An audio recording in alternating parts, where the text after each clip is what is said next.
Leao, a big statement last night. Fabrizio Romano all over that one as well regarding Leao going to leave AC Milan in the summer. Should Manchester United be interested? I've said quite a few times actually about my thoughts on RAFAEL LEAO, but we will jump into that one.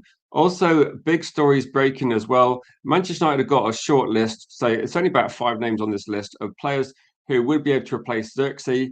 I think Manchester United can look at a lot of good targets in terms of getting better goal scorers into the squad. But we will look through the list as well. But a few surprises on this list. You've got obviously big names like Victor Osman's going to be very expensive. KROUPI Jr. is going to be very expensive as well. Maybe a surprise one here is actually Mateta seems to be actually a more sensible suggestion regarding price, but also Vlahovic. I'm not sure what I think about Vlahovic, and Robert Lewandowski is probably going to be. I know Robert Lewandowski is going to be an interesting one because he is no doubt a top quality finisher. But exactly, would Manchester United take on a player that is, I'm trying to think how old he is now, he must be like 38, 39 years old. That one, I'm not sure about that one. The other one I wanted to talk about is, and maybe actually a quick point is, I don't know if people watched the Champions League final last night. I watched the Champions League final. I was actually expecting a much better game, and I was expecting Paris Saint-Germain to dominate, but I was genuinely disappointed with the quality of the football overall. So you'll never sing that. Champions of Europe, 25% possession Arsenal got of the ball, and one shot on target from Arsenal in 90 minutes. I did say that during the match, I was talking to people watching the game, and I was pretty disappointed by the quality from both teams overall. I thought Paris Saint-Germain, for all the hype, they weren't very good on the night, and I thought Dembele was pretty poor. I saw about 10 opportunities to put in good crosses, really rubbish from Paris Saint-Germain. But Arsenal did not, for me, Arsenal did not really do anything apart from they got the Havertz break early on. A good finish from Havertz. I thought Paris Saint-Germain's goalkeeper was pretty poor though. But I was disappointed by the overall quality of the match. I don't know what people thought. And penalty shootouts are a 50-50, but I think over the 90 minutes, you've got to do a bit more than that to try and win a game of football for me. But no, so we'll jump into the comments. There is a poll running as usual to get some thoughts and opinions. I have been away for a few days, and I don't think I've missed a lot, to be honest, regarding news. But it was interesting to see that in terms of like Paris Saint-Germain, Arsenal, if this is the level Manchester United are aiming for, I think the quality of football we're playing under Carrick in terms of attacking football looks a lot more watchable than what I watched last night. But again, lots of work to be done. There's definitely, I'd say Paris Saint-Germain have got a lot of quality on the ball, but they kind of lacked a striker, like a focal point for their attack. So I think everything was going down the sides, and it was a bit, for me, a little bit predictable from Paris Saint-Germain. But they got over the line, luckily for them. So Cake said, big up to you, Cake, saying, talk about RAFAEL LEAO then. This is one where he's been linked to Manchester United for, it seems, about maybe 2 years. I'm not massively enthusiastic about RAFAEL LEAO for reasons I've said before, but would say that you sometimes have to look at it and like try and forget what RAFAEL LEAO is doing at AC Milan. It is difficult because it hasn't gone well. It reminds me, this is the kind of issue I've got. The RAFAEL LEAO situation at AC Milan reminds me so much of the situation regarding Marcus Rashford and Manchester United in terms you've got a winger. Gradually things are getting worse and worse, and it's like, okay, at this point in time, I think Manchester United could pay quite a low price and get RAFAEL LEAO. That's probably the good point of this deal. The bad point is going to be how effective is he going to be? How consistent is he going to be? We need someone that's going to be probably like pushing world class to actually in terms of improve on Cunha and Buemo and Sesko in terms of our front attacking players. So I think we need someone that's going to be stepping in. Also, you're going to be paying quite a big salary for RAFAEL LEAO. Is Dorgu a better option? These are probably the points I would be raising. Cake says it's not that it's a bad signing, but you have to say Dorgu at left wing looks like an absolute beast. And to be honest, I dropped Cunha for Dorgu, sign Lewis Hall for left back. I kind of agree a little bit with some of this that I do think that Lewis Hall left back is a very good option. And if you're going to spend money, like the £43 million it would cost to get RAFAEL LEAO, I'm not sure that's value for money. That I don't think he's going to. I don't think he walks into our first team. That's probably the difficulty I got. And if I had a question mark over who I'm starting, Dorgu or RAFAEL LEAO, Dorgu for me, okay, at the moment he's a very young player, but I think potential wise, and you look at potential wise for Dorgu, I think Dorgu's got all the attributes in terms of like he's got the right mentality, he's physically very good, strong, fast. aggressive in the tackle, wins his duels. I think one of the things we've seen actually recently is Dorgu finished a great header from Bruno Fernandes' corner recently. That's one aspect of his game we haven't seen a lot. I think in terms of like shooting as well. And again, Dorgu is quite rusty. He has, has been away through injury for quite a long time now. We're talking like a couple of months out. I think Dorgu looks like a very good option, to be honest. But Kate's saying you drop. I think Cunha needs to be in the team for me. Cunha's a top quality player, and I think for Man United that if we're looking at buying players now, I think we're looking at trying to get someone that's maybe, I don't want to say bench option because I think what we're going to see here is maybe like 15, 16 players in and around the first team. You're going to pick your first 11 out of that group of players. Big up to you, Daz. Thank you for watching. So no barbecues for this week. I had a barbecue literally about 2 days ago, so I've had three in the last week. So I'll be good for a little bit. I'll be good for a little bit. Leao is lazier than Rashford says. So I'll try and get your name right. Zobaclin, but thank you for getting involved in the chat. Now, this is where I'm saying for me, the question marks over RAFAEL LEAO are the same question marks that we have over Marcus Rashford. And I don't know whether we're going to be getting, because for me, if Marcus Rashford leaves the club, which seems to be probably what, 95% certain, it seems that's going to happen, then Manchester United should be looking for a player that's levels better. That's where we should be looking at trying to improve. We need to be getting a player that's levels better than Marcus Rashford. I think Dorgu can find a high level, but I don't see how Manchester United. I like RAFAEL LEAO is what, 27 now. We're looking at RAFAEL LEAO looking for a very big contract. I just don't see the value in it. So, I mean, I can't say if he's lazier than Rashford or not. I haven't watched loads of RAFAEL LEAO, but he's been struggling recently as well. And just Dabas is saying you've been saying that we do need a proper left wing. The problem with this one is going to be is RAFAEL LEAO going to be someone that say Leao reminds you of Xerxes? I think RAFAEL LEAO is like quite quick, and like Xerxes for me is a bit more what's the word of putting it? I think Xerxes just looks a little bit like he reacts too slowly for this league. But if you're looking at options here, I don't see it. It feels a bit like when I saw the striker links to Vlahovic, my first reaction was Vlahovic, like this is not 2021. Like we look at some of these players, they were good 4 or 5 years ago, but football moves on quite quickly. And now we're seeing stories of Man United, like we're being linked to Lewandowski, which I find quite amusing. But if I was listing five strikers and said, right, who would you pick from this list? Because like when I saw OSIMHEN links, and there was a stream this morning talking about Victor OSIMHEN, apparently he's going to cost, I don't know, 150 million euros or something. So I just don't see that as being remotely likely. Also, Victor Osman under Ineos, I think that's the sort of deal that either that happens 2 years ago or 3 years ago, or it never happens. Like we're not going to spend big money on a player that's going to be that sort of age profile. And actually, he hasn't been quite so good this season. And the Premier League, there would be a drop off. So I think it's like Manchester United and Chelsea, we're in the same boat in terms of age of players we sign. I don't think we're going to be going for players that are late 20s. The other options, Mateta could be a cheaper deal. KROUPI Jr. for me is a definite Ineos deal, but feels like it's too expensive. Like all the things we've got to try and sort out this transfer window. I don't see how a move for KROUPI Jr. actually happens.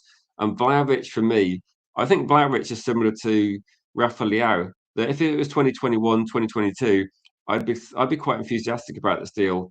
But a few years of probably injury issues, lack of form, the club trying to move them on. Like for me, Vlahovic and RAFAEL LEAO, they're almost at the same sort of deal. There's clubs there that want to move players on that haven't been as effective. And for me, actually, Marcus Rashford's a better football player in terms of output than RAFAEL LEAO has been in his career. We're talking about RAFAEL LEAO.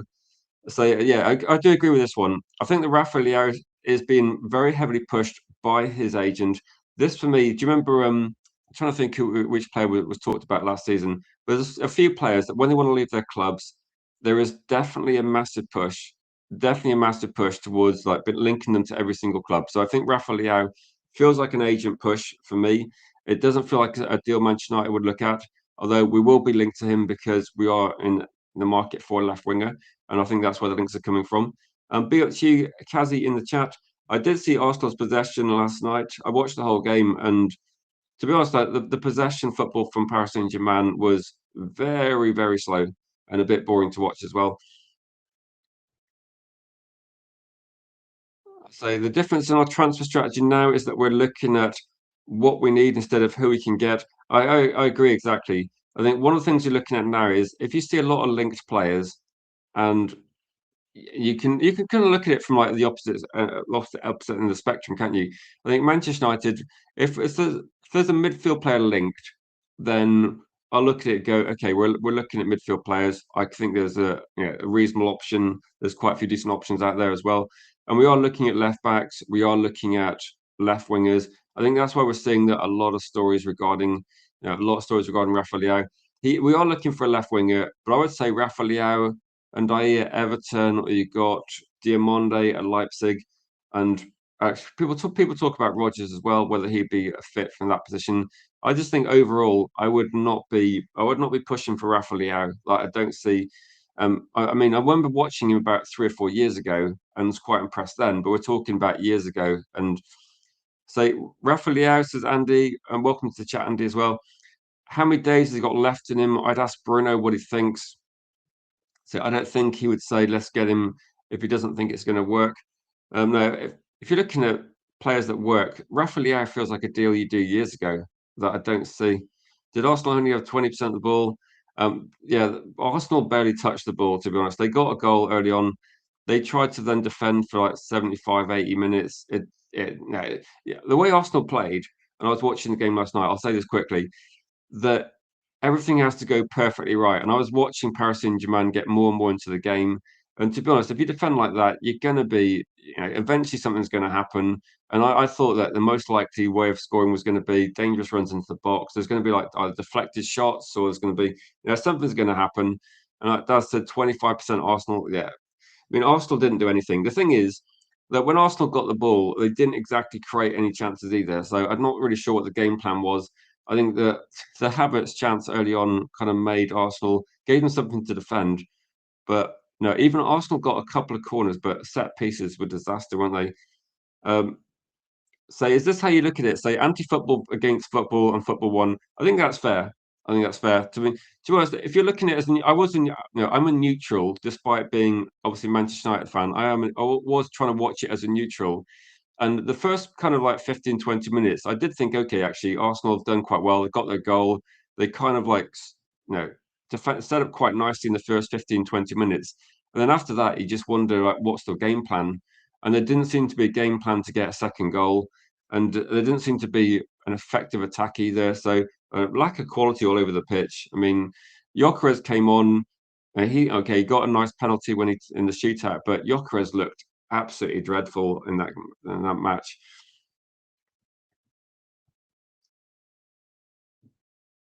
So Tiger Claw says, "I'd be disappointed if we keep stacking the top end rather than building out the team and say this is such a Glazer move."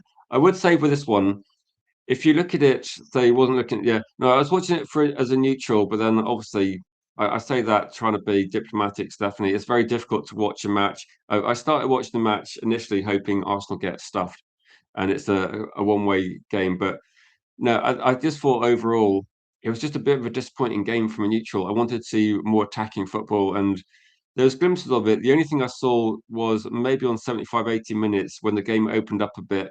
I thought Kvaratskhelia in space.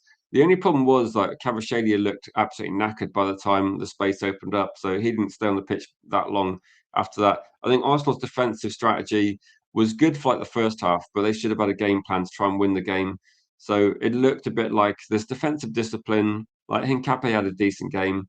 I think there's good performances in a lot of the team, but you have to have a game plan, don't you? And I think this is why we're looking at. If you're Arsenal, would you look at Rafa Leao as a good option? Because he's been linked to Arsenal as well. And I would say if I was Arsenal, I think I'd be looking at very different signings to Manchester United. The problem Arsenal got was they barely touched the ball. And also, you look at the team and think, like, how do Arsenal hurt PSG? The only way they hurt PSG in the match last night was a bit of a deflection. The ball runs through, and Havertz gets one chance, very good finish. But that was it. There was not really any.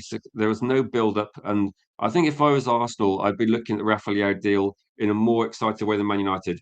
Manchester United, if you look at our team and look at our transfer window possibilities, we're looking at in terms of front players. I wouldn't really bother with a left winger. I would get a backup to Benjamin Sesko. I think Manchester United with Sesko and Buemo, Cunha on the pitch or Dorgu on the pitch, I think we've got a good front three. And the one thing that we got which differentiates us from Arsenal is Martin Odegaard, what did he do on the pitch? Declan Rice, what did he do on the pitch? Zubimende, I see no quality in that midfield in terms of an attacking threat last night. It's not that Manchester United don't need to have significant possession to cause a massive goal threat. Man United could have played last night with 30% possession. I am pretty sure Bruno Fernandes would have created one or two chances as a minimum, and usually over the last few months. You put Bruno Fernandes against any team in the world, he's going to create a few chances. And I think that's the difference. Like for Man United, they've got a creative player in Bruno Fernandes to build around. We need to kind of we probably need to build what Arsenal actually already have. We need to build a solid defence and a good foundation. I did see a few comments here, and I do agree with this one, that the things that Manchester United need are probably the things that Arsenal already have. We need to have a reliable centre back partnership that's going to start for the vast majority of games. We don't really have that because we keep changing them quite frequently. And I guess in terms of like fullbacks, the Arsenal's fullbacks were quite good defensively last night, but they didn't really offer anything going forward either. And that's probably in line with what we got. I think our goalkeeper is better than Arsenal's goalkeeper. I certainly wouldn't be swapping him. But in terms of what Manchester United need as a squad, I think we need some midfielders that are capable of playing better on the ball, maybe a higher possession, but also we need a bit more depth. But I think in terms of attacking, I don't see how RAFAEL LEAO actually adds to our squad at all. If RAFAEL LEAO was in our squad, I would not be, I would not think he'd be starting. And so for me, that's that's kind of one of the criteria I've got. Is this a good signing? Like if RAFAEL LEAO costs 43 million or 30 million or 20 million, does he actually get in our first team? So I have got a poll running, and I will look at that when the stream gets close to an end. But I just wanted to know what you guys thought about this one. And so DHEX says we're deadly in matches like that match last night. To be honest, the way the match went last night, this would be a perfect match for Manchester United and Bruno Fernandes. Arsenal actually got a reasonable amount of space to operate in once they won the ball back against Paris Saint-Germain. And you could see that there were so many mishit passes in terms of trying to build the attack. There wasn't a lot of quality. Like Havertz did okay, but Gyökeres, there was nothing from him when he came off the bench. Like for Manchester United, in terms of our attack, I'd be surprised if Man United lost that match the way that Paris Saint-Germain and Arsenal were playing. That was for me the perfect sort of match that Man United used to play against Man City under Ollie, or in real the way we played against Arsenal. If you consider the Arsenal Man United match this year in the Premier League, the 3-2, and compare it to the Paris Saint Germain match, Paris Saint Germain were battering Arsenal for most of the half. And the same way that Man United, we were in a defensive shape for a lot of the match against Arsenal. We were very disciplined to the point of being pretty boring, and Arsenal had all possession for about 25, 30 minutes. But then when the game opened up, Manchester United had significant threat. That's the thing I think Arsenal haven't got. That they're definitely. Like, I'm not going to say they didn't deserve to win the Premier League because they were the most consistent team, and that's what it takes. But I don't see how people can look at that team and get excited. That in terms of like breaking down opposition, it felt a bit like Arsenal, heavy reliance on set pieces, heavy reliance on the sort of things that maybe won't help them next season. If I was an Arsenal fan, oh, obviously I'd look back at it and go, great to win the Premier League for the first time in over 2 decades, and that's a great achievement. But I don't see where this Arsenal team is going. I don't see how the Arsenal team defends the league title without getting some real quality into the team. And welcome to chat. Luca says, for you, first half was rubbish. You're winning the game in the first half. Second half, I just think Arsenal just didn't offer much. There just wasn't a lot of, there wasn't much on this one. So should we talk about time wasting? See the ref be the whistle for half time instead of letting them take the corner because of the time wasting. Um, who had a corner at the end? No, there was a lot of time wasting in that match, and to be honest, it's just disappointing, isn't it, to watch as a neutral? It was happening. Didn't Arsenal got a player? Did Mosquera get booked like about 5 minutes into the second half for time wasting? It was like pretty dreadful, wasn't it? Um, yeah, exactly. It is, but like watching Stoke. I mean, Declan Rice long throw was about the only dangerous thing Arsenal did in the second half. I know if Man United had a better goalkeeper, now, again, the tactics for me are a bit one-dimensional, and I think that's where people are a bit disappointed. and say, "Are Arteta tactics holding them back?" So I don't know whether it's Arteta tactics or whether they've constructed a squad that's very good defensively. And that's what I was saying for Man United, that if you're looking at the transfers, would you be buying RAFAEL LEAO? Is that going to be someone that you look at and go, actually, let's get RAFAEL LEAO in. He'd be a good signing. So I'm not sure how it addresses Man United's weaknesses. Like for me, it would be a sensible option to get in, try and get more attacking players into the squad for sure. But I'd be looking at Man United are going to play, say, 4-3-3 or 4-2-3-1. What do we want in the team? Like, what are we missing? I don't think we got a massive problem regarding left wing players, though. I don't think that's the issue we got. I look at our team and think, Dorgan can play there. You got Cunha that can play there. The big holes we got is we got no midfield, and we don't have an alternative really. I think the right hand side for me is a bit less quality. I see more coming from Cunha and Dorgu than I do from Mbeumo and Ahmad. So for me, that to go for a left wing player suggests that maybe Man United are going to move like Dorgu or Cunha into a different position in the team. That's what I would be guessing from that. But it doesn't make a lot of sense to focus on like where your team's already good. Like we got a lot of holes in our squad, and I would be looking at getting a backup striker as a priority over going for something else. So no, at the moment the poll's running on 52%. So 52% of people are saying don't get don't get RAFAEL. This is a bit of a 50-50. I know genuinely most fans look at it and we want signings, and most fans are quite optimistic about the signings.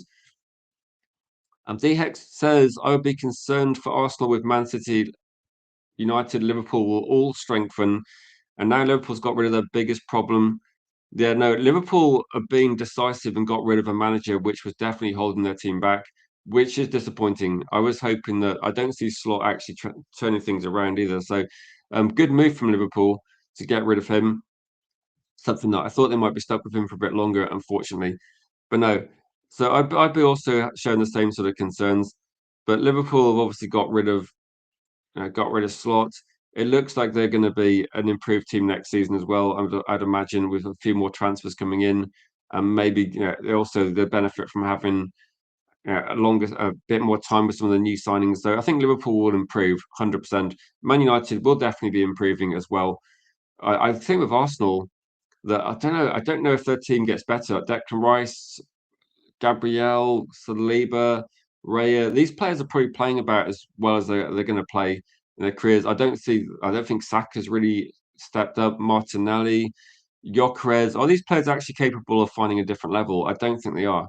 So I think that as much as I say Arsenal are going to be, they will be there or thereabouts, but I don't see how their team evolves and improves. Like I think with Manchester United, that some of our best players like Cunha, Dorgu, I suppose Leon, no, so I think Aiden Heaven and Yoru. I think a lot of our good players are younger, so I think Man United's team naturally gets better anyway. So yeah, I don't. I don't know whether the question doesn't make sense because I've not mentioned Areola at all. So in terms of like Man United's priorities, midfield and defence are priorities, and a backup striker. So I agree 100% with you, Dovahkiin. I agree. Looking at this one, Manchester United's defence and midfield have to be priorities because this is the issue for Man United, that we don't have a left backup, do we? We kind of run out of centre backs. We've got injury prone centre backs, and we don't have a midfield. If we sort out midfield, get a left back, and get a backup striker, I'm not going to say it's going to be perfect, but it would for me address the problems we've got as well. So no, I would always say that what's the worst part of your team? Try and make that one of your strengths. If Man United turn midfield into being like the engine room that it used to be, and we look at our squad and go, right, midfield sorted. And again, that's probably going to take significant investment. And maybe like Mathis Fernandez, if that's a deal we can do relatively quickly, if we can like get back in discussions with Tonali, I think Man United can get some of these deals done quite quick. One of the things I saw interestingly on Edison, and I know people are kind of at 50-50 on Edison as well. Big up to you, Daz. I'm good to see it. Yeah, there was an Arsenal fan in the chat earlier. I guess that Arsenal can focus on their parade of the champ of the not Champions League of the Premier League, can't they? At least they got one trophy, I suppose. No, in terms of like some of this one as well. So we don't have ambitious owners. I think we got well, so I think we've got terrible owners, Marps, like really bad owners, and the options are there, aren't they? That Man United's got some money there. That I did read something about Edison, and this is again not something that I'm no, this is not an opinion piece. This is just like why do Manchester United like why is Edison going to be likely their first signing? And it's not just about cost, it's about some of the data. And people look at the data and go, okay, what's his pass completion rate, what's his duels, etc. But in terms of like how athletic are players, how much distance can players play on the pitch, how many sprints can they make, etc., then Premier League players are all top of these lists. Like if you look at the distance covered by players over a 90-minute match, you look at how much effect these players are having in how many sprints can they make, how many duels can they contesting. That every Premier League player is at the top of this list. The only player that actually gets close in all the top leagues is actually Edison. So in terms of like work off the ball, this is what Man United liked about Mbeumo. And Mbeumo is one of those players that off the ball is an absolute machine. And I think if when Man United bought Mbeumo, the only person that had only the only person that had actually covered more distance on the pitch than Mbeumo the previous season was Bruno Guimaraes. And I think Man United are looking at that as well. So someone like Edison is going to be there to make Manchester United a lot better defensively, but also he does have quality on the ball. So this is going to be one of those players that, in terms of like defensive work and in terms of like actually protecting our back four a bit better and actually regaining possession as well and winning duels, Edison will do that work. But he's also, it's a bit like Fernandez. If you're looking at it, Matheus Fernandez, Edison, they both have incredible engines. And this is something that I know it's not the most exciting stat. And we can't pick out a player and go, oh, Edison's got like 20 goals. No, he hasn't got 20 goals. He's not getting loads of assists since Lookman left Atlanta either. But if you want to get a player that's going to be able to pretty much run all day and cope with the physical demands of modern football, you're going to get someone like Edison. That's probably what we're looking at with this signing. So again, I think there's players that have more quality, and there's definitely a lot of players that have a higher ceiling. But this is why Edison would be good. Is Edison good with the ball? Yes, he is. Like if you watch them, I think a lot of people that watched Atalanta are probably only watching like the recent season. And Lookman got sold from Atalanta to Atletico. When Lookman was in the squad as a good finisher, then Edison would get a lot more assists. So I think if you remember that Atalanta won the Europa League a couple of years ago. I believe Edison got 3 assists in that match. Lookman got the credit for scoring the goals, but no, it's definitely going to be. So if this is true, say if Wharton going to Liverpool, say reports say it's agreed. If that's true, that's quite disappointing because I think Wharton is a very good player. Maybe the only question over him is going to be, for me, the question mark over Wharton is not his quality. I think he's a good player on the ball. He's good defensively. The question with Wharton would be potential injury issues and accumulating injuries and players that we're looking at players that are quite young. I do kind of worry a little bit about any sort of injury issues as well. So, I mean, we've seen the issue with Isak, and I think if you have a look at that and think no matter how good the player is, I think at this point in time that I don't know how many players we're going to sign in the summer, but I would probably almost as a kind of standard position now. If there's a player that's got an injury issue, I would start being reluctant to get them into. I'd be reluctant to make a move. As people that are watching, if you're able to click the like, if you're able to share the stream as well, there will be more regular content coming up in the channel now since I've come back from a few days away. So Edison, as an experienced third midfielder, is good depth. Played extremely well against top Champions League competition. Exactly, I think one of the things you look at with Edison is he's a little bit like Anderson in regard that he has to do a lot of work around the pitch. He doesn't have the best quality teammates, so it's really difficult as well. I don't know if this has been if anyone's got any update. I was obviously traveling a bit over the last couple of days, so I don't know if there is an update. I did see that last night. I did see the news about Slot, and was a bit disappointed that they decided to sack him. I thought he was doing a really good job at Liverpool, and to be honest, like yeah, the trajectory of Liverpool was only going to be down. So is it going to be Areola? Which that would be disappointing because Areola gets the best out of players. So I think Areola is a far better manager than Slot. So that is disappointing. I mean, one thing that would be suppose something that we'll have to find out is that how much does Areola, like he had a lot of stability at Bournemouth. How quickly is he going to hit the ground running? So for me, that's a bit of a disappointment because he is quite an exciting manager, and the style of football that they were playing in Bournemouth was very good. So that is a bit of a shame as well. Well, we're going to have to see Michael Carrick battle with Areola again. Then it seems.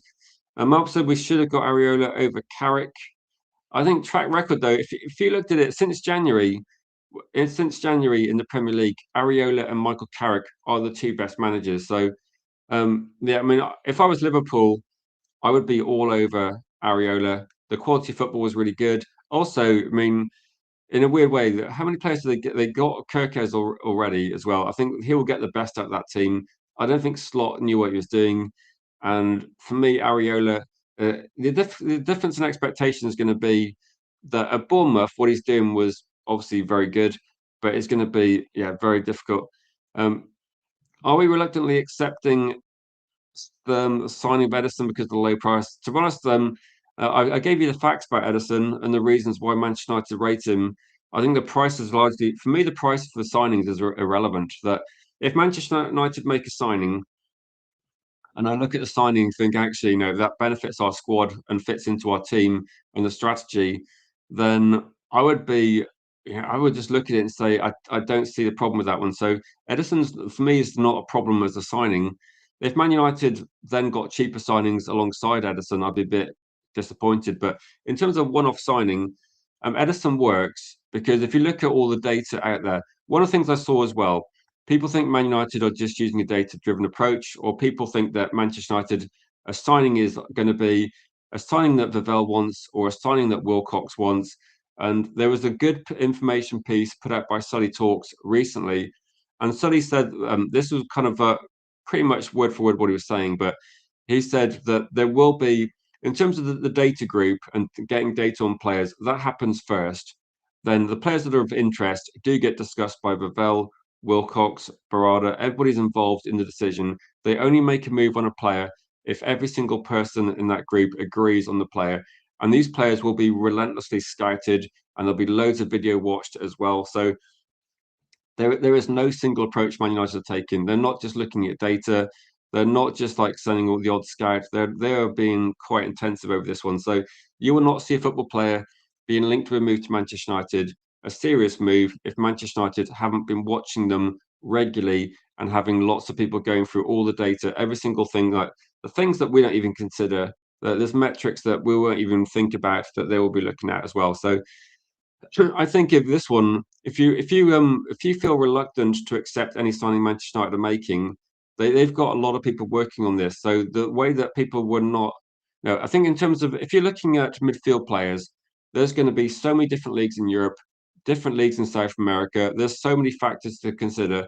I think the data is being used to essentially just limit, just to kind of reduce the number of players that they're then going to scout. That you can't scout every single football player week in, week out, but you can focus on your key targets and you can look at the players you think will genuinely be able to step up to Manchester United and make a difference. So I think if you're reluctant with the signings, I think what you need to look at is just look at it from Manchester United's point of view. Look at Edison, watch him play, think why would Manchester United be interested in this player?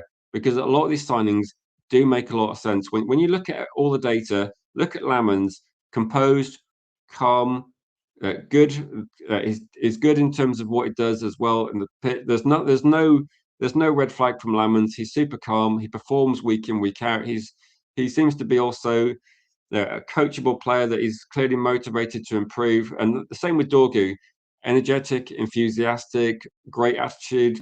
Cunha, motivated, wants to improve. These are kind of attributes that Man United are looking at, but the data is there as well. Cunha made as many sprints as anybody in the Premier League, and Bremer covered as much distance as anyone in the Premier League. And you can see that our strike force has just got better and better. So we're going to be looking at the same kind of metrics for midfield players. So I think it's data's one way, but they're still looking at the scouting. They're still looking at the other things as well. Morning to you, Mark. So yeah, I wouldn't compare Thomas Frank to Areola. I mean, Areola's looking way better, and they got European football. I think Bournemouth as well. Don't forget with Bournemouth, they sold three defenders They sold Semenyo. But they just kind of keep taking all the best players out of Bournemouth, and they just seem to be actually improving. So the Rashford saga with Barcelona kind of taking the piss as United side die. I did hear something. I think it was like this, like late last night, that Barcelona might be making some sort of lower offer. I don't know. I think there might be potentially, they might be potentially be seeing other teams going for him, but yeah, I don't know. Jim says Ariola brings Liverpool up the league. The question is, do they pass us? I would say that the difficulty with Ariola is it's a new manager at a club that has bought a lot of players recently. So if Ariola wants to, like, in terms of like how quickly, this is probably one, how quickly can a coach change the way the team plays and get better results? So you could take the argument to say Michael Carrick came into Manchester United, changed the way that Man United was playing quite quickly. The results were definitely improved a lot quicker. I think Liverpool got a lot of good players there, but they haven't really integrated all the new signings either. So for me, it's a bit of an unknown regarding. So I don't know. You got a lot of good players at Liverpool. Can they get them into can they get them to playing as an effective team? Is probably the question. So I don't know. I would hope that it doesn't happen quickly, but you never know. Like, there's definitely a lot of building blocks there to work with. They got a lot of good players in Liverpool, unfortunately.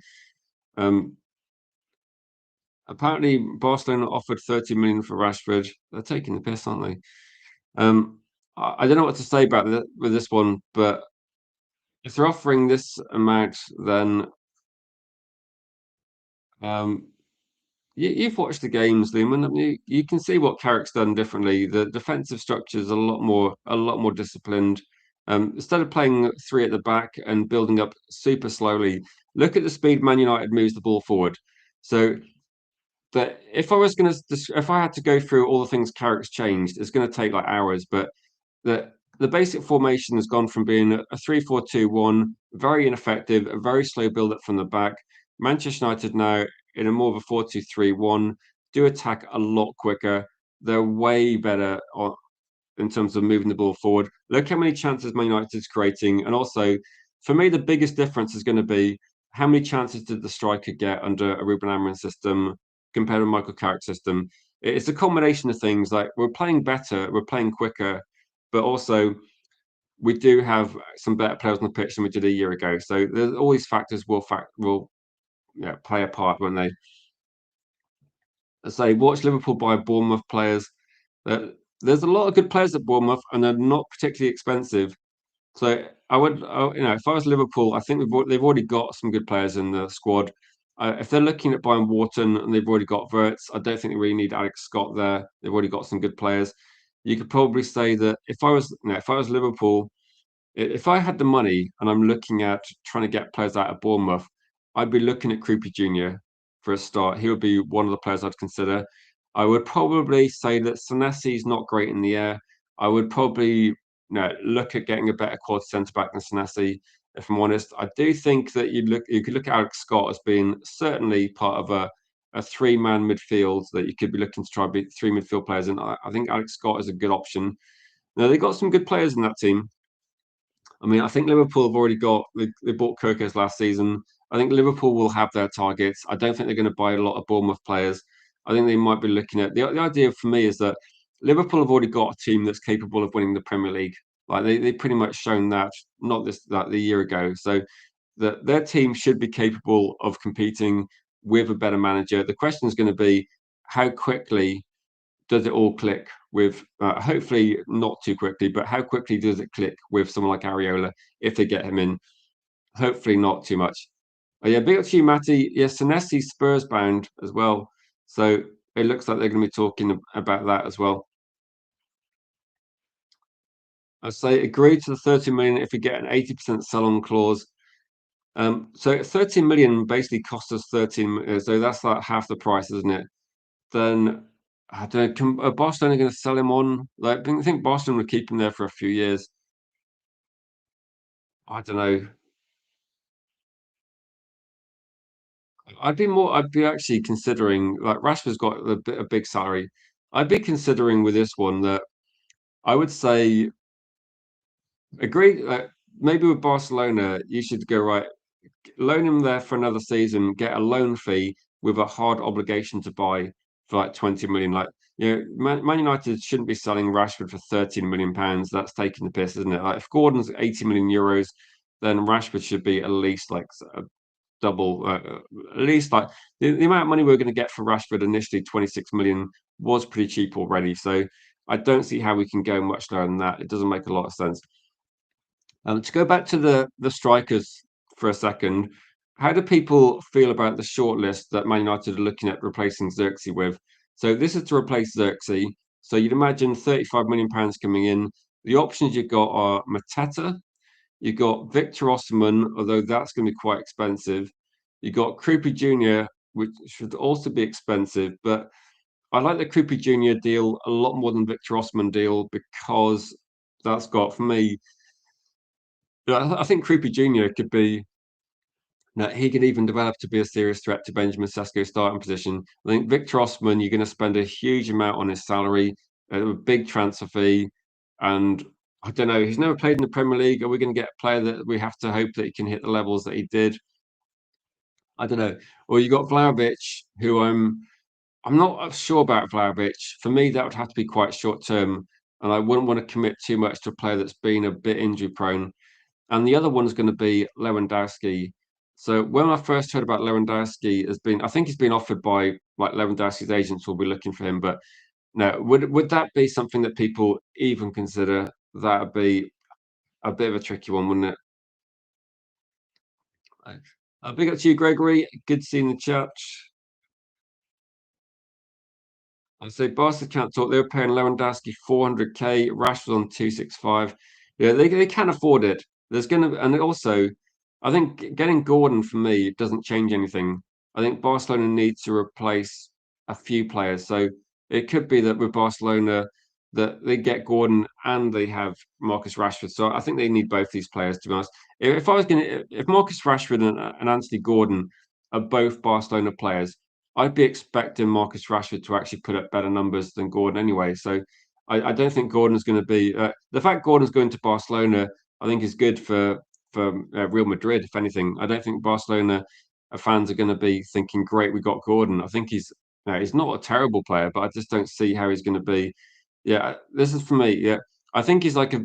For me, he's about Dan James quality, but for some reason he costs like 4 times as much. So I don't know. I mean, I didn't criticize Dan James when he's a Man United player. He cost £50 million.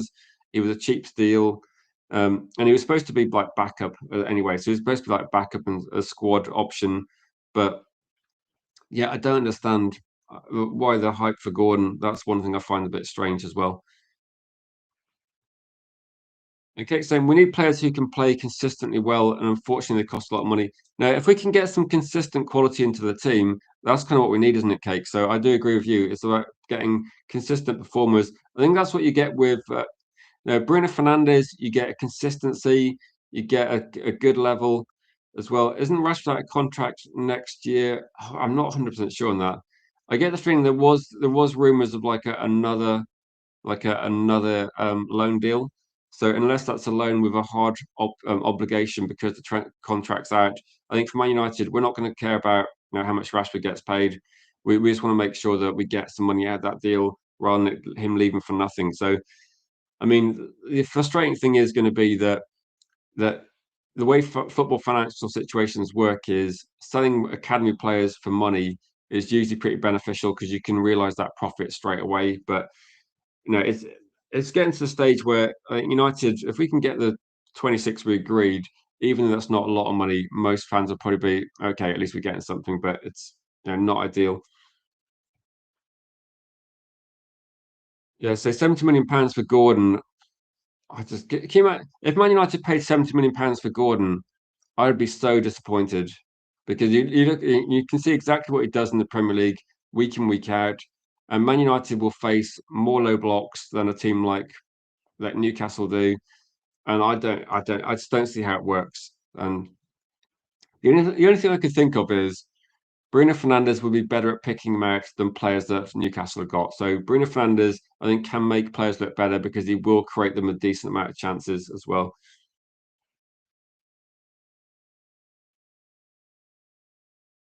Yeah, like you see how bad football's got, and says United side die when Rashford and Gordon can get into Barcelona.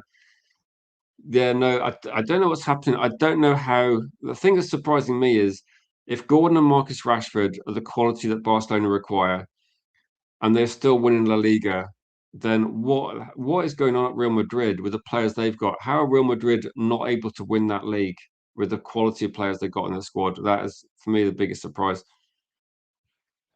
Gregory says that United need either a starter or a backup at nearly every position on the field. And so our situation is not pretty, is unlikely to be solved in a single summer. So I do agree that you cannot be, you can't solve every single situation in a single summer, can you, Gregory? But you can fix the midfield, you can fix the engine room, and you can probably get a backup striker. You can probably get a left back. That's only five football players. So I think Man United can sign five players, and that would improve our squad massively. That we wouldn't be able to fix the centre back situations, a right back. So there's only so much. There's only so much you can fix in one. I'd rather go for quality, and I've said this a few times that I know a lot of people will be saying we could spend 300 million. We might spend 300 million, but I would still spend the 300 million looking at trying to get the best quality players in. So I would not want to go for anything I see as like a stopgap. I wouldn't want to go for what's the best quality midfield players you can buy, get those players in. And then next year we don't have to worry about it. Like, we got Benjamin Sesko. I think in a year's time he'll be better. In 2 years' time he'll be even better. And I watched Gyökeres last night, and I thought, I'm so glad we didn't get Gyökeres. He just looked out of his depth on the highest stage. So I think that bullying like teams that maybe Gyökeres can do okay, but I'm not going to be. No, I'm not going to be expecting too much.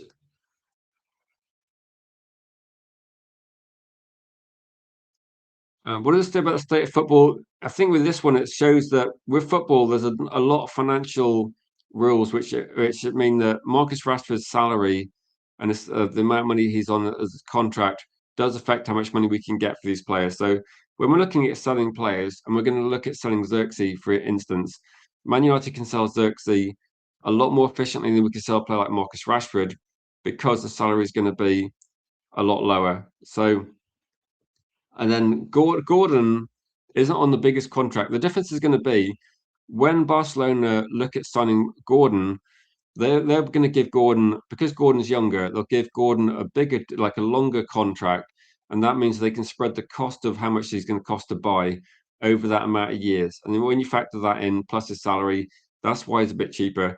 With Marcus Rashford, given his age, you're not going to be able to. You're not going to be able to give Marcus Rashford a 6 year contract, and you're not going to want to give him a 6 year contract.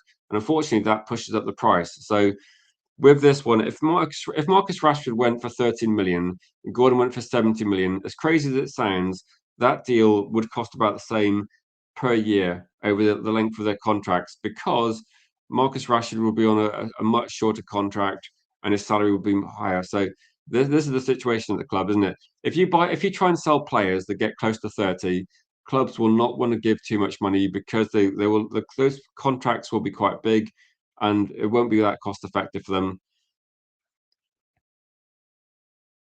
Why do we keep repairing potholes instead of resurfacing the street? Uh, do you think that Man United? Do you think that Lamans was actually? I'm trying to think of this one. Like I think with like for you, I do agree. Like Man United need to make sure that you need to have at least a firm foundation, don't you? So in terms of this one, yeah, Gregory's talking facts. I think a few people are agreeing with Gregory this morning.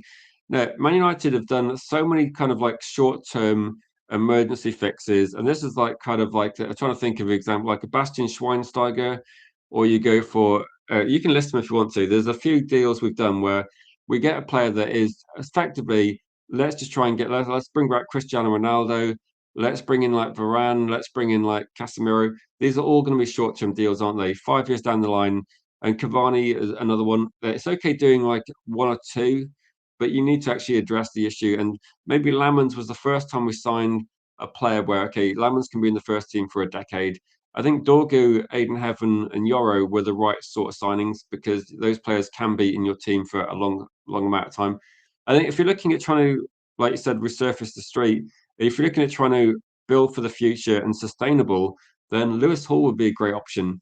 And I think if you're looking at the strikers, so in terms of this one, what is a sensible deal? Like Victor Osimhen, probably not. KROUPI Jr., 100%. Like KROUPI would be a very good signing. And Vlahovic, I'm not sure about that one. Lewandowski. And I think Man United are looking at it where they want to take on too much risk. And because of that, I think Lewandowski, that he's probably the one where you think, okay, 1 year deal. But the thing is, that after 1 year, he's gone. And how effective is that going to be? I think Benjamin Sesko, with the right coaching, will hit those levels anyway. I think he will improve. I would get KROUPI Jr. because KROUPI Jr. I think could have a no, could have a really high ceiling. Why not get him in? He's already scored a lot of goals as a teenager in the Premier League. Now we were linked to Delap last season because he had an okay season. KROUPI Jr. has been so much better than Delap was. Like I know he's going to cost more, but that's the sort of signing we should be looking at as well. Yeah, big up to you, Matty. Yeah, we're agreeing on this one. If you're looking at a player we should be going for, KROUPI Jr. is the only option on that list in terms of strikers we should be getting. I don't mind.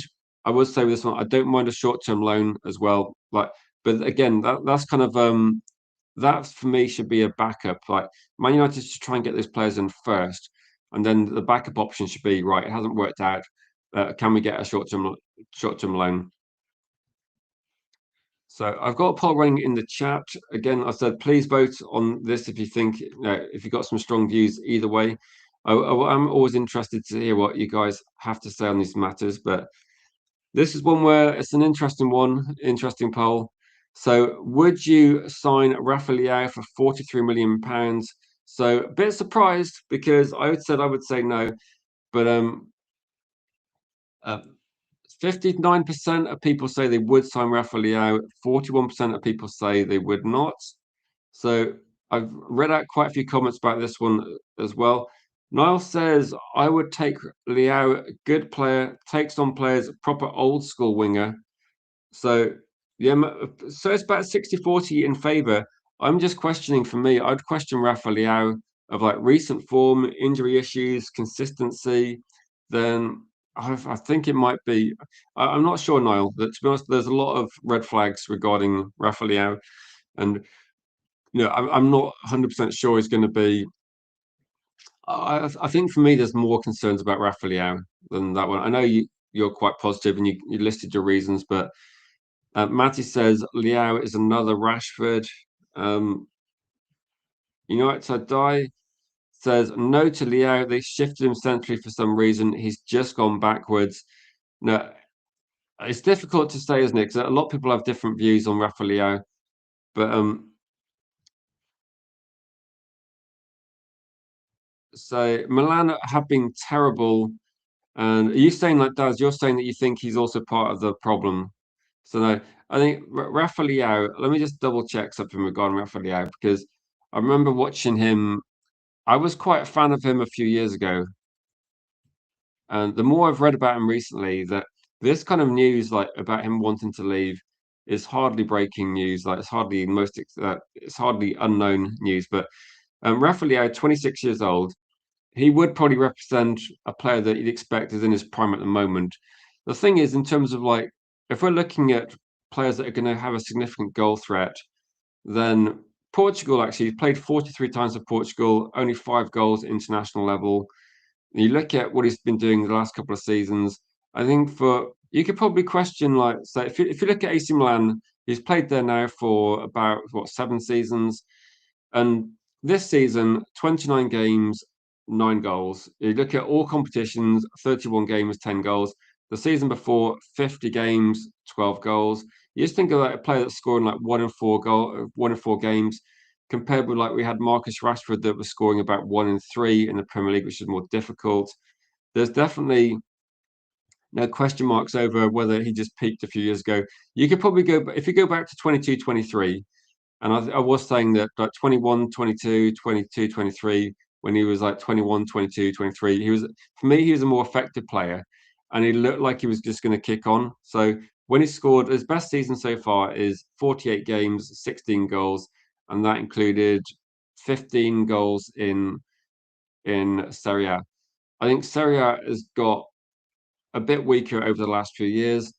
And RAFAEL LEAO, unfortunately for him, like numbers wise and like goals wise, his goal scoring has gone down, and it's been on the last 4 years. It's got progressively worse each season. So uh, if he's part of the reason why the team's underperforming as well, but his goal scoring seems to have dropped off. So his salary demand is going to be so big. I'm just not sure we're getting a player that's like going to be improving. So it feels a bit like we're getting a player that was better in the past and is going to be progressively getting worse. So Kate says it's not about whether Leao is good enough. We just don't need a left winger. We need a left back to replace Shaw. I'd 100% be signing that. 100%. Because the question people that are watching, then this morning, obviously, I've just come back from a few days away, and I set the stream up today just with in mind that there's a couple of talking points. We can go through those and go through people's comments and questions.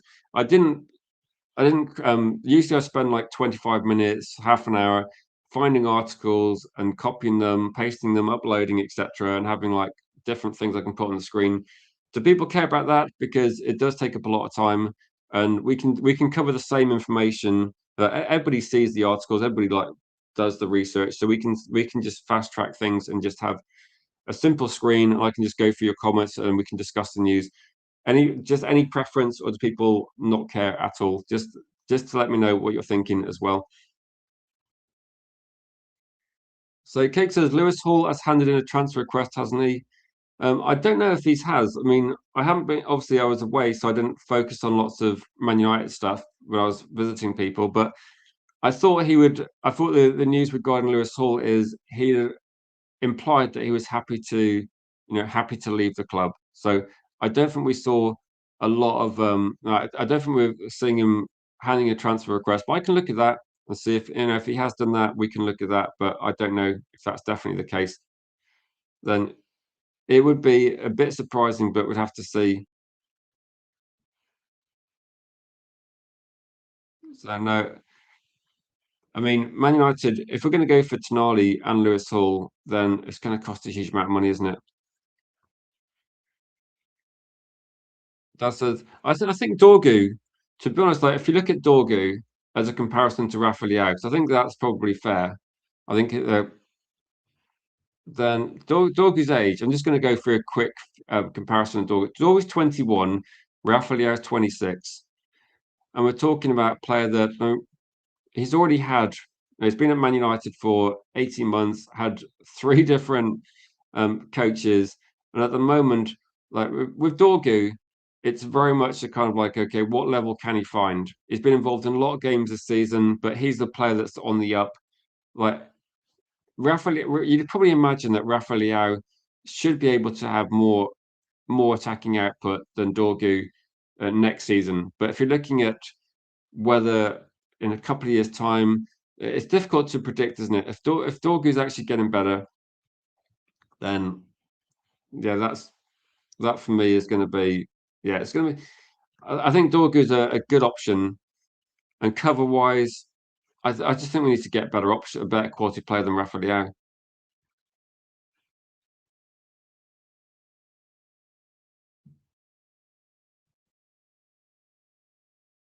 I know it's great. I just wonder if people care. If people don't mind either way, then this is actually a bit quicker. But I will try and do a mix of different streams. Rafa Leao gets booed off the pitch by Milan fans. Yeah, I have seen this as well. I have seen this. When I look at it, it's like there's no positivity about Rafa Leao coming from the Milan fans. Is that it's for me that you look at it, that the energy with Rafa Leao and the Milan fans, it's very much similar to Marcus Rashford leaving Man United. So it's the same with Vlahovic as well. Vlahovic has been essentially moved out of Juventus. Man United should be very careful with these sort of deals. So I don't think these are deals we need to be all over, if I'm honest. So there's players when you look at players that don't want to leave or the club don't want them to go, they're the sort of players you want to sign for me. That there's the sort, they're the sort of players I would definitely be trying to get in as well. I mean, it might be that we're looking for a left winger because we're also looking at changing the way we play in matches. So I think that the squad, we saw Michael Carrick getting the best out of the squad since January. I think we're looking at Yeah, so you believe that since Leao's injury and change of position, so this is one where the injury thing for me is like a big red flag, Genghis. So again, this comes down to Man United making a decision based on all the evidence they've got, and they're going to know about the injury issues more than we are. They're also going to be looking at more data than we are, and they're going to be making a decision based on that. So um, I can't remember if I said, but big up to you, Rob, as well. If you can't do it in a slow league like Serie A, then what's the point? I was going to say that if Man United dropped, say, Dorgu into the Italian league again, obviously he played there for Lecce, but he usually played as a left back. If you put Dorgu into, I don't know, one of the four top teams in Serie A, what sort of numbers would be the expectation? Like he's only 21 though, but would you be expecting more? It's like dropping McTominay in, and suddenly you get like a lot higher output attacking wise. Then I would say apart from like yeah, maybe they're going to go for Edison. It seems I would probably look at that as being the only option we signed from Serie A. I'd say look right if you want to get a player from Serie A, Edison seems to work, but no. You're right, Daz. I think Man United have got a lot of work to do because they left it so late as well. Yeah, in a sensible environment, Dorgu would be fighting for starting. I do think Dorgu's been an effective player, but I do agree also that Manchester United need to make sure that there's competition and depth for places. Dorgu was a key player when we beat Arsenal and beat City, though, so he has shown it. But why are all the Italian stadiums built with an athletic running track? Are they all like that? Um, I don't know. I think sometimes it's about that it's I think it's just a nature of the size of the country as well that you could ask a question saying why is there a lot of Italian stadiums shared between clubs as well because it's financially cost effective. So I think it's just a cost effective way of doing things, Gregory. Ticket prices for Italian games do not cost the same amount as Premier League football does, and it pushes the amount of money that the clubs get lower. Why do Inter Milan and AC Milan share a ground? Why do a lot of other teams in the say Serie A share a ground? It's just because it's more cost effective, and it's just something they've done historically. I think that with the running track, it's like probably because there isn't enough space in certain cities to have a designated Olympic stadium. So no, it's would I like Yildiz? Yildiz, I think, is good. Like Yildiz is top quality, but Yildiz for me is like you're replacing Bruno Fernandes. You're getting Bruno Fernandes moved on. Get Yildiz in because of that. So I think Dog is a bigger threat going forward than Cunha. Do you know what I like about Cunha?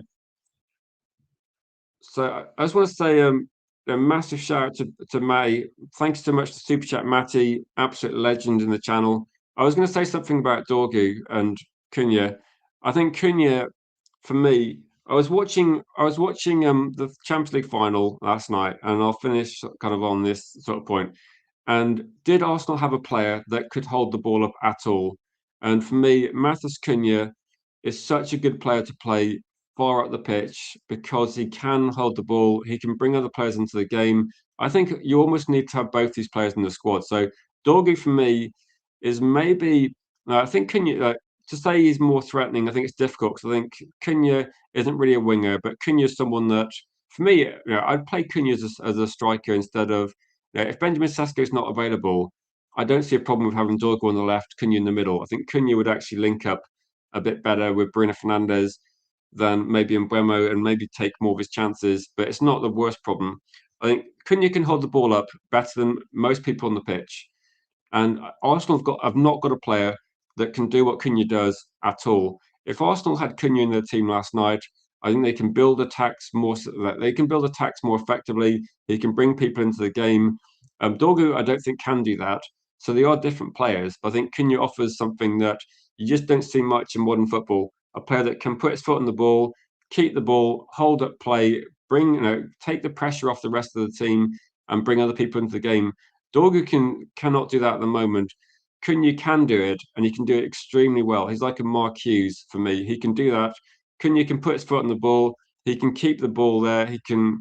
yeah, effectively people foul him to get the ball back. So Cunha can do that, and he can run with the ball. He can do different things. So I think with Dorgu's got the athleticism, but you kind of need an attack that encompasses all these kind of attributes, doesn't it? So I think for me, Cunha's got like a bit of an old school centre forward ability with him able to keep possession and do things on the ball. And for me, he could be like a Marquise type player. I think Cunha will score some spectacular goals, and it has got a good finish. Marquise was never incredibly prolific, but Marquise was always a really effective team player. So I like Cunha from that regard. And it's for me, Dorgu is going to be like saying, Andy said I put Dorgu left back, Cunha left midfield. I mean, maybe I think you need them both on the pitch.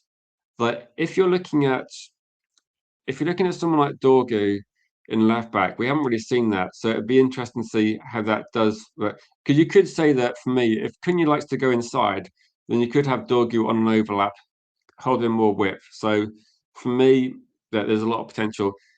Big up to you, Matty, though. Massive thanks for that. And welcome, Luke, to the chat. Good to see you, Luke. People are new. If you are new, then welcome to the channel. I'm going to be wrapping up in a second, but I might be able to do something later on today, though sometimes on Sunday it might be out, so it might be a bit later on. No, I agree with this cake. You make a lot. This is a sensible thing as well, that you have to look at what you want to achieve as a team, and then use the squad you got as well. Is Ahmed overrated? I don't know. That's for me. That's a difficult question to answer because I don't I didn't really rate Ahmed Jallow as highly as a lot of people online. I think Ahmed Jallow has always been like an effective player, but I don't think he's a first team player. That for me, like if Man United put their first 11 on the pitch, the most effective players in the right positions, I think Ahmed Jallow is on the bench at the moment. But he's good at running with the ball. He does something that other players don't do. He offers us something different to other players.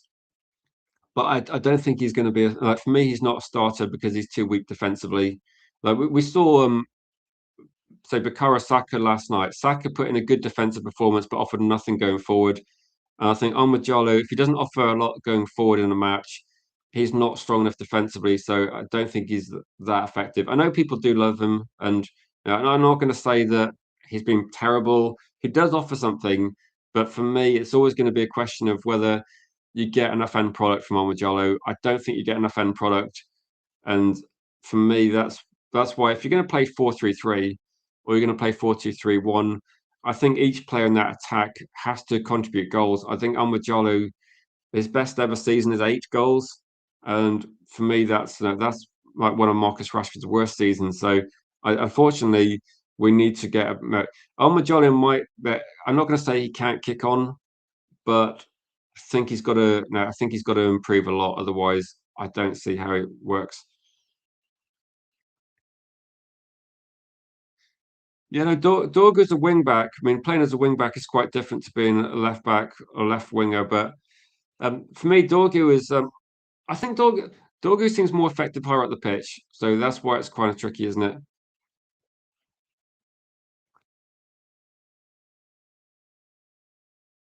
So Ahmed doesn't cross the ball.